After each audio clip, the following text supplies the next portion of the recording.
Good day, everyone. Good day, Prof. Marsha. I'm Arlene Asilo, and I'll be the first reporter for the Module 3 entitled Learning Theories and Technology Education. So, the first topic that I'll be discussing is about the theories of learning and motivation. Okay, so in terms of the technology education, it's essential for us educators or teacher to really um, understand how our student learn and what motivates them. So in terms of learning theories, this focuses or will explain how our student acquire the knowledge, and the on the other hand, the motivation theories will describe what drives them to learn. So, by applying these two uh, theories, educators like us can create a more engaging and effective lesson using some of the digital tools. So, proceed na po ako in terms of the objectives. So, um, my objectives for this discussion will be: first one, explain the key learning theories. Ano yung mga key learning theories? The behaviorism, the cognitivism, the constructivism, and the connectivism, and their application in the technology education. Second one is to describe the different motivation theories, which is yung mga intrinsic motivation, extrinsic motivation, and self-determination theory, and their role in engaging student in technology-based learning environment. And the last one is to provide some situational example demonstrating how the learning, which is yung learning and motivation theories, can be applied in teaching technology-related subject effectively. So, let's proceed to the first one, which is yung theories of learning. So, theories of learning, it has a four, which is yun nga, yung kanina sa objective ko, composed of behaviorism, cognitivism, constructivism, and connectivism. So, learning theories, it helped the teacher to design lessons that support the students to really understand and also retain yung knowledge na ini-incorporate sa kanila. So these four theories will help to provide some insight into a different ways wherein yung mga student, they can learn and they can apply a technology in enhancing their learning process. So first one, let's discuss first the behaviorism, which was discovered by B.F. Skinner and Ivan Pavlov. Um, It says here that the learning happens through reinforcement, which is the reward, and punishment. So the concept here is yung learning daw, it occurs through the reinforcement, which is we have two, the positive and the negative reinforcement. So in terms of the positive reinforcement, um, it referring to the rewards, or it strengthen yung behavior ng bata. While the negative reinforcement naman, it's more of corrective feedback, okay, wherein it help the student improve, okay, on a specific activity or task. So, an application in the technology education, for example, as a teacher, you have an online quiz. So, yung mga bata, they can receive an instant feedback. It's, for example, in a form of points or encourage message, okay, or congratulatory, yan, if they get a correct answers.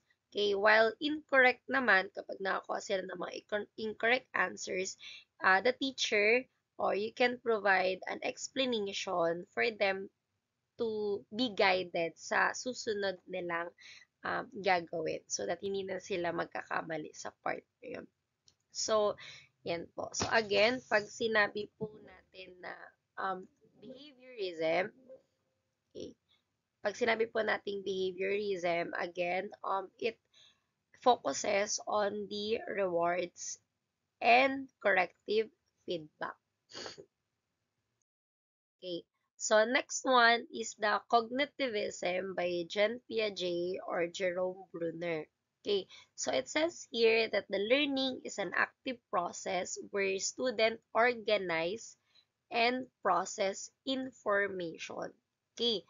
So in here, the concept here in cognitivism is the learning involves uh, processing, by organizing, and retrieving of information. So, structured lessons help the student understand the complex ideas. Okay, so an example in application in technology education is, for example, you as a teacher, nagtuturo ka ng Microsoft Excel. So, explain mo muna yung formula. So, by explaining the formula, yun na yung encoding. And then, you provide a simple or guided exercises, yun na yung processing. And finally, you assign them, you give them a task na talaga wherein they can apply what they've learned. So, yun na yung retrieval of information. So, again, pag sinabi po natin cognitivism, yung learning na-evolve siya, okay, in the processing, in the organizing, and the retrieving of information. Okay. So, proceed tayo sa letter C, which is the constructivism, which was discovered by Lev Vygotsky and John Dewey. Okay, so in here, it says here that the learning happens when the student construct their own understanding through experiences.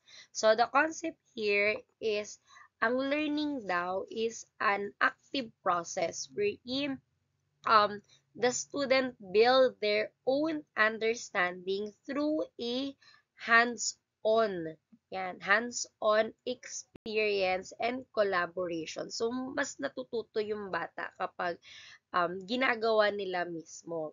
Okay. So, an example po dito in technology education is, for example, in a robotic class, yan.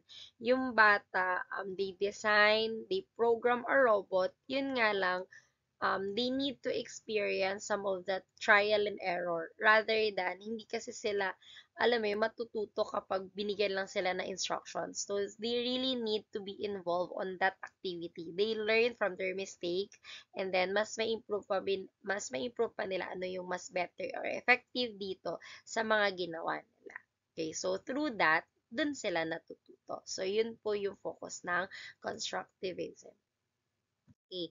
The fourth one is the connectivism, okay, by George Siemens. So it says here that the learning is influenced by the technology and network. So the concept naman here in connectivism is that the learning influenced by the digital networks, okay, or mga online collaboration. So the student gain knowledge through the technology-driven interactions. So for example, yun nga, as a teacher, nagbigay ka ng research work with your students, so to gather information. So they have the choice if ano yung process or ano yung gagamitin nila in gathering the information that is needed. So through ebooks ba, videos ba, discussion, forums, and etc. So it helped the student to curate their knowledge from choosing on the different various sources. Okay. So, again, pag sinabi po natin na theories of learning, it's more of explaining how the student or a people acquiring the knowledge and skills.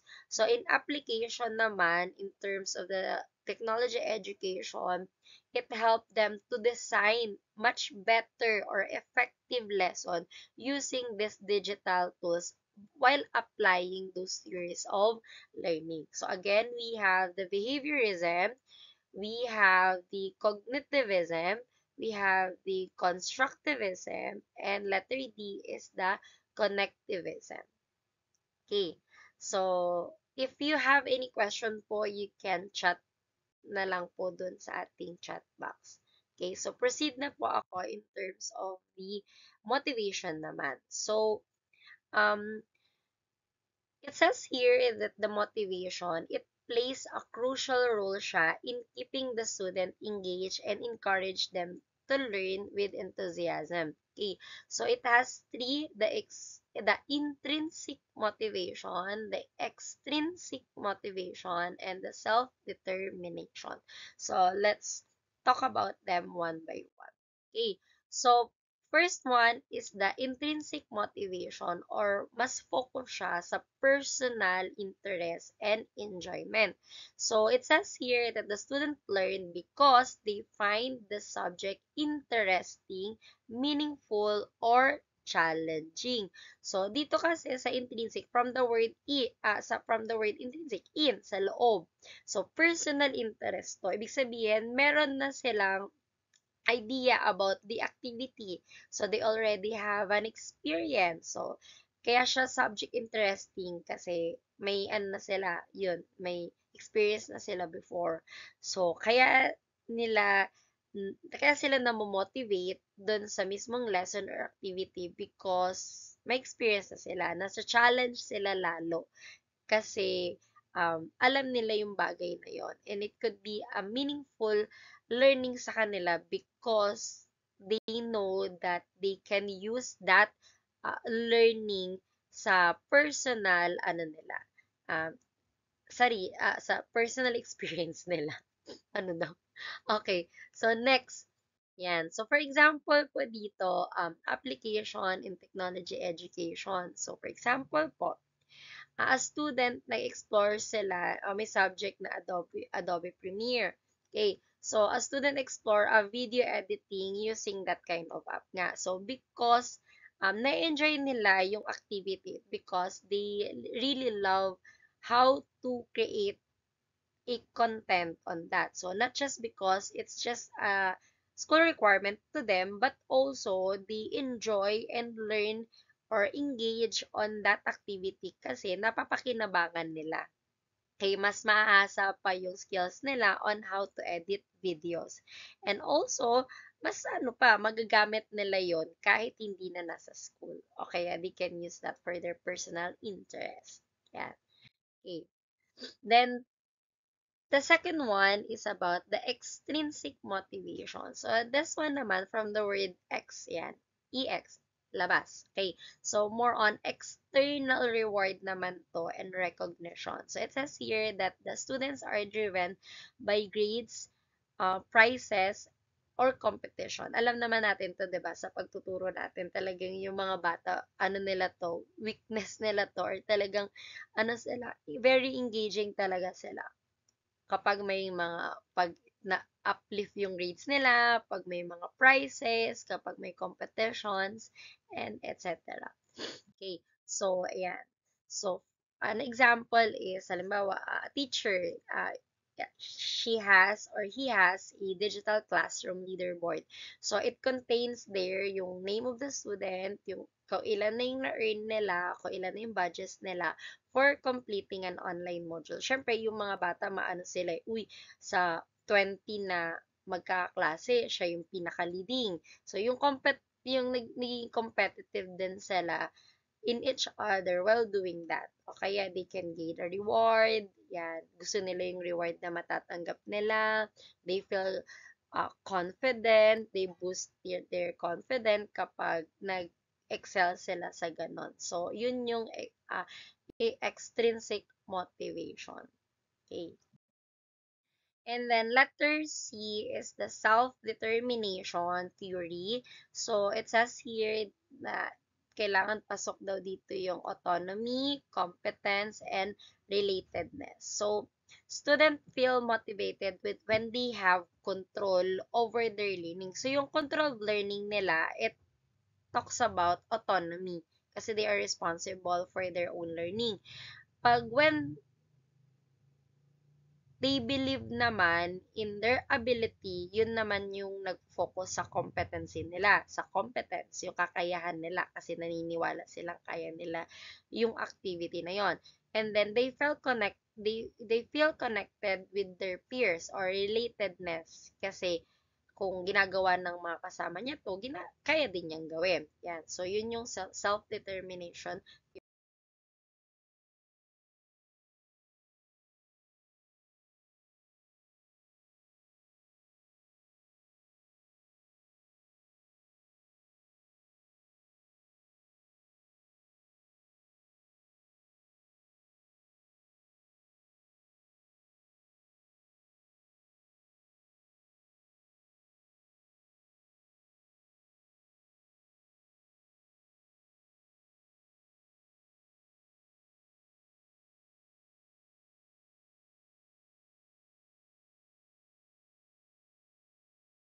Next one is the competence naman. Pag competence naman, for example, you have a coding platform. So, sa coding platform, pwedeng maglagay si teacher ng parang app, yun, yung app nga na challenge yung level nila.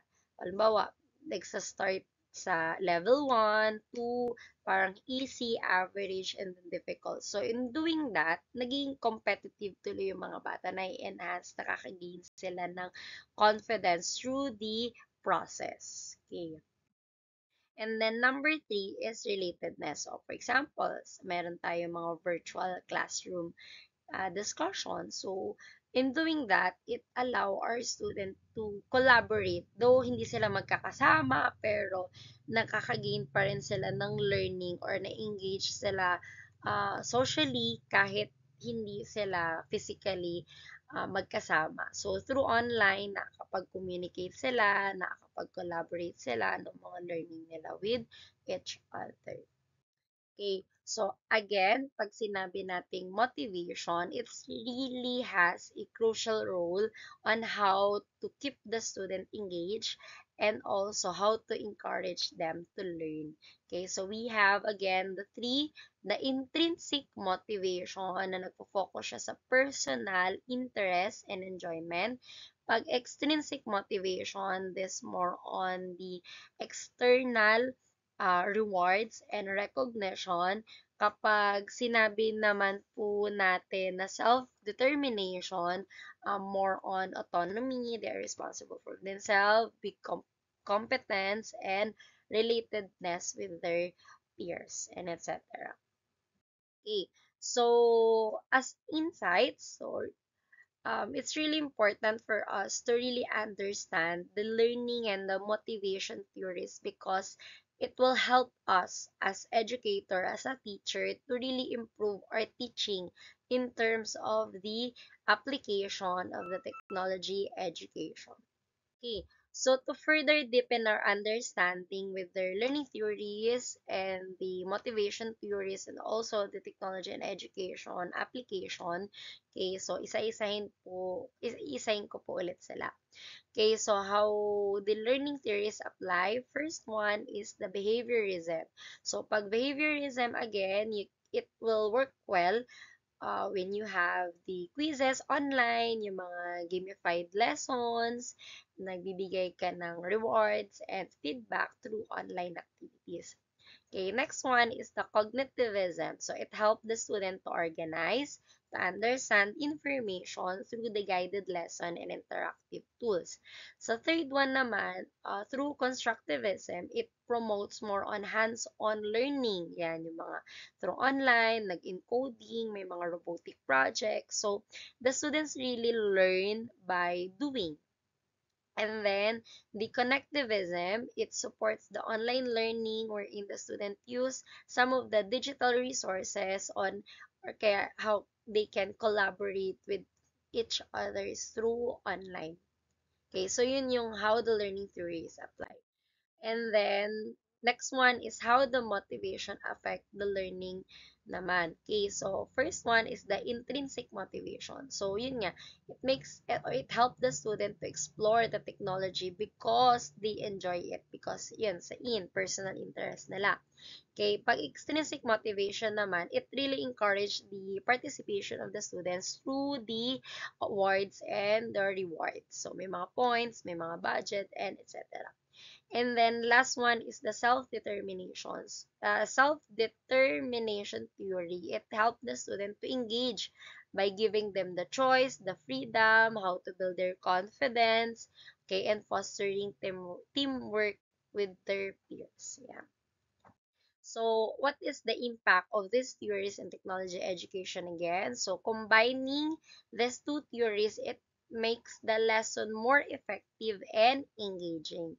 And also, the motivation is the key for keeping the student interest in learning new technology. Kailangan ma-hook natin, ma-motivate natin yung batang matuto, okay, in applying, learning new technology. Okay, and also the most important thing is the hands-on activity. Kailangan talaga ma-experience ng mga bata yung mga digital tools, yan, yung mga collaborative help, yan, mga collaborative activities which help the student to develop yung mga important skills in the future. Okay, so if you have any questions, you can type on chat box, but I have here two questions.